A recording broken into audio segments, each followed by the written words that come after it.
कई बार जीवन में हम ऐसे समय से गुजरते हैं जब सब कुछ टूटता सा लगता है। नौकरी चली जाती है, रिश्ते टूटते हैं, बीमारी आती है या पैसों की किल्लत हो जाती है। ऐसे समय में सबसे बड़ी शक्ति होती है भगवान पर अटूट भरोसा। जब हमें लगता है कि कोई नहीं है, तब भी अगर हमारे अंदर यह विश्वास रहे कि कोई परम शक्ति हमारे साथ है, तो हमारे दिल में एक अजीब स्थिरता आ जाती है। यह स्थिरता हमें छोटे छोटे कदम उठाने की शक्ति देती है, आशा देती है और मन को शांत रखती है।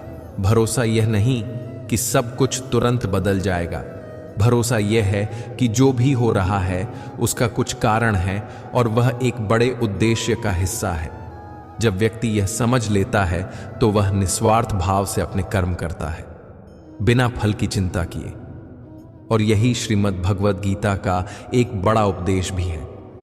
कर्म करो, फल की चिंता मत करो। यह कथा बहुत सरल और प्रभावशाली है। एक अत्यंत गरीब महिला थी।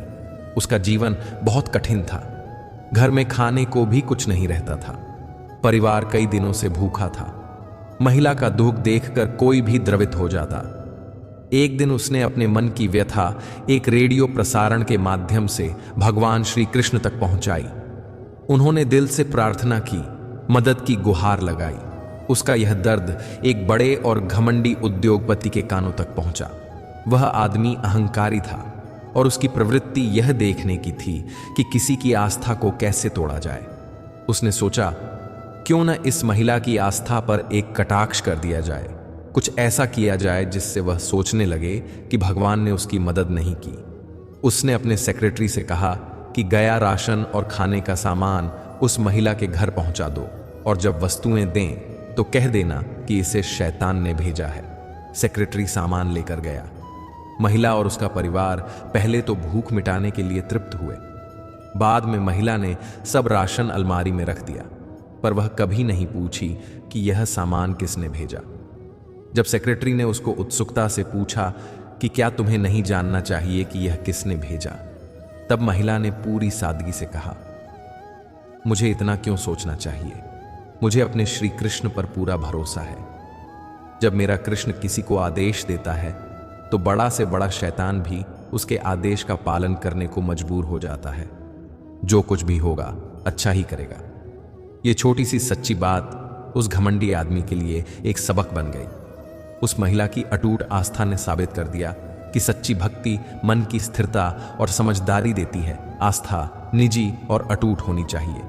कठिन समय में भी आशा रखें, समय बदलता है, दुख स्थायी नहीं होते। ईश्वर पर भरोसा कर्म में निष्ठा देता है। जब भरोसा होता है तो हम अपने कर्तव्यों को दृढ़ता से निभाते हैं। ईश्वरीय योजना पर विश्वास रखें। जो घटनाएं होती हैं वे केवल तात्कालिक नहीं बल्कि किसी बड़ी योजना का हिस्सा हो सकती है। दिखावा नहीं, सच्ची भक्ति। महिला ने पूछा तक नहीं कि किसने भेजा। उसकी भक्ति दिखावा नहीं थी बल्कि अंदर की गुणवत्ता थी। जिनकी भक्ति सच्ची और प्रेम से भरी होती है, मैं उनके साथ हमेशा रहता हूं। समय बदलता है। अच्छा समय है तो उसे गलत काम में हड़प मत होने दो, ताकि बुरा समय आए तो लोग आपका साथ न छोड़ दें।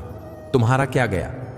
यह सवाल हमें सिखाता है कि हम कुछ भी जन्म से साथ नहीं लाते और मरते समय कुछ नहीं ले जा पाएंगे। इसलिए जो भी मिला है उसे ठीक से समझकर उपयोग करें। कर्म का महत्व, श्री कृष्ण कहते हैं कि ईश्वर सजा नहीं देते, हमारे अपने कर्म ही हमें फल दे देते हैं। इसलिए कर्म सोच समझकर और ईमानदारी से कीजिए। नासमझ ज्ञानियों से कोई सीख नहीं मिलता, पर नासमझ व्यक्ति भी ज्ञानी से बहुत कुछ सीख सकता है। मतलब सीखने की प्रवृत्ति होनी चाहिए। किसी की बुराई करना है तो पहले सोचो। अपनों को गिराने का विचार बाहरी सलाह से लेना शुरू करना पतन की शुरुआत है। श्री कृष्ण कहते हैं, यह संदेश महाभारत की एक घटना से भी मिलता है।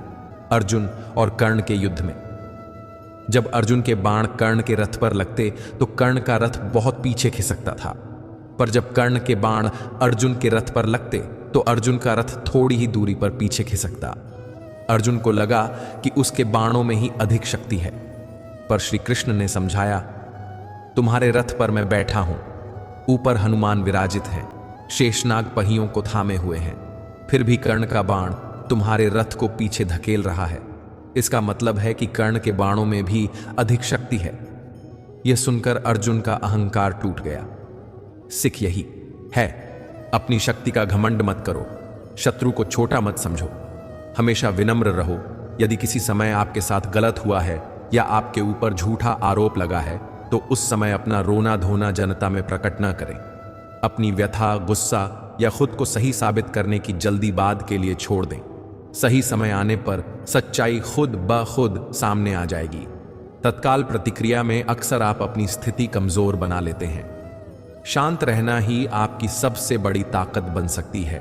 सत्य, धैर्य और साहस से सब स्पष्ट हो जाता है।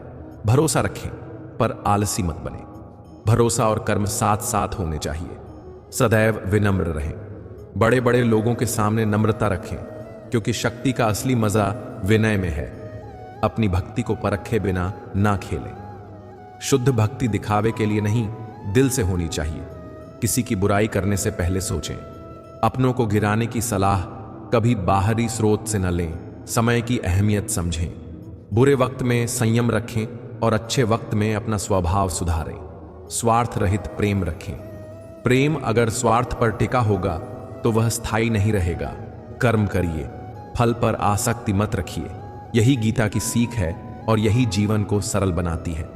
एक व्यापारी था जिसने सब कुछ खो दिया, फिर भी उसने भगवान पर भरोसा रखा। उसने मेहनत जारी रखी, दूसरों की मदद की और धीरे धीरे सब कुछ वापस पाया। एक युवा जो परीक्षा में फेल हुआ, उसने हार नहीं मानी। उसने ईमानदारी से फिर पढ़ाई की और सफल हुआ। उसकी सफलता का कारण था धैर्य, ईमानदारी और भगवान पर भरोसा। एक माँ जो अपने बच्चे के लिए रोज प्रार्थना करती थी, उसकी सादगी और अटूट विश्वास ने परिवार में सुख शांति ला दी। ये छोटे उदाहरण हमें बताते हैं कि आस्था काम आती है, नजरिए को बदलने में और मुश्किलों में ठहरने में। जीवन में हमारी सबसे बड़ी पूंजी है मन की शांति, और मन की शांति का स्रोत है भरोसा, सच्ची भक्ति और समझदारी। श्री कृष्ण की शिक्षाएं हमें यही सिखाती हैं कि जीवन को सरल बनाओ, कर्म करो, प्यार करो और हर हाल में धैर्य रखें। जब दिल में यह अटूट विश्वास रहेगा कि कोई परम शक्ति है जो हमारी भलाई चाहती है, तो जीवन के लक्ष्य स्पष्ट हो जाते हैं और राह आसान लगने लगती है। शतरांजित ने एक बड़ी गलती की और उसे बहुत पछतावा हुआ। वह अपने की पर शर्मिंदा था। उसने सोचा कि अब उसका जीवन बर्बाद हो गया है, पर तभी उसे याद आया कि गलती करने पर पछतावा होना इंसानी बात है, लेकिन उसे बदलने और सीखने का मौका भी मिलता है। शतरांजित ने ठान लिया कि वह अपनी गलती स्वीकार करेगा, सही कदम उठाएगा और फिर से सही राह पर चलेगा। यह कथा बताती है कि जीवन में झूठे आरोप, नकारात्मकता और दूसरे लोगों की गलत निगाहों से कैसे निपटना चाहिए। कभी कभी हमारे ऊपर झूठे आरोप लग जाते हैं। ऐसे समय में घबराना आसान होता है, पर घबराने से समस्या बड़ी दिखती है। जो सही काम करता है उसे धैर्य रखना चाहिए, धीरज और शांति से बात समझनी चाहिए, अपने आप को साबित करना चाहिए, लड़ाई करके नहीं पर सच्चाई और बुद्धि से। शिक्षा यह है कि आरोप लगते ही क्रोध या घबराहट से बाहर आने की बजाय शांत होकर पूरी बात समझो। बातें लिखो, सबूत इकट्ठा करो, सही लोगों से बात करो और समय पर अपनी सच्चाई बोलो। आज की तेज दुनिया में धैर्य ही असली ताकत है। कहते हैं कि श्री कृष्ण अच्छे लोगों की परीक्षा बहुत लेते हैं, पर वे कभी भी उनके साथ नहीं छोड़ते। बुरे लोगों को कभी कभी संसार बहुत कुछ दे देता है, पर भगवान उनका साथ नहीं देते। यह हमें याद दिलाता है कि सच्चाई और अच्छाई का फल देर से आता है, पर मिलता जरूर है। अगर आप सही राह पर हो तो परेशान मत हो। समय सबसे बड़ा न्यायाधीश है। श्री कृष्ण उन लोगों को अपना करार देते हैं जो सत्य और धर्म के साथ टिके रहते हैं। बहुत लोग अपने अतीत को बार बार याद करके परेशान रहते हैं। यह आपको आगे बढ़ने से रोकता है। अतीत को बदल नहीं सकते, पर उससे सीख सकते हैं। जो हुआ उसे स्वीकार करके आगे बढ़ो। हर नया दिन एक नया मौका है। जब कोई आपके बारे में बुरा बोले तो समझो कि वह व्यक्ति आपको महत्व दे रहा है, भले ही उसकी बात बुरी हो। कई बार लोग अपनी असुरक्षा, जलन या आदतों से किसी की बुराई करते हैं। उन पर गुस्सा करने की बजाय शांत रहना और अपनी जिंदगी अच्छी तरह जीना ही सबसे अच्छा जवाब है। आपका अच्छा व्यवहार और सफलता ही सबसे बड़ा सबूत है।